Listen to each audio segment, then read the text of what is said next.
वळूयात पुढच्या बातमीकडे। उद्धव ठाकरेंची महायुतीवरती घणाघाती टीका करण्यात आली आहे। सर्वात श्रीमंत बीएमसी आज भिकेला लावली आहे। उद्धव ठाकरे यांनी टीका केली आहे, आज बेस्टचा कोणी वाली नाही, रेल्वेचं कधी खासगीकरण करतील सांगता येत नाही असं उद्धव ठाकरे यांनी म्हटलंय।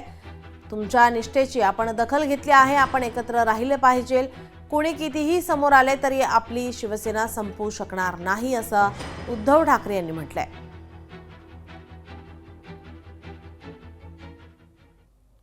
मुंबई महापालिका जी कदाचित जगातली एक सर्वात श्रीमंत महापालिका होती, ती सुद्धा आता यांनी भिकेला लावलेली आहे।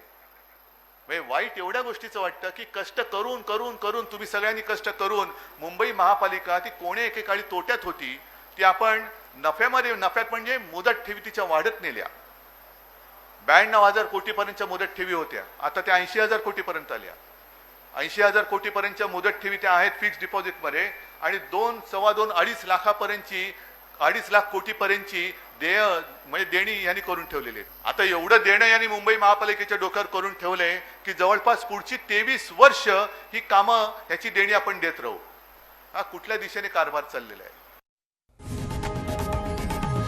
लोकशाही मराठी ऐका, पहा, जागरूक रहा।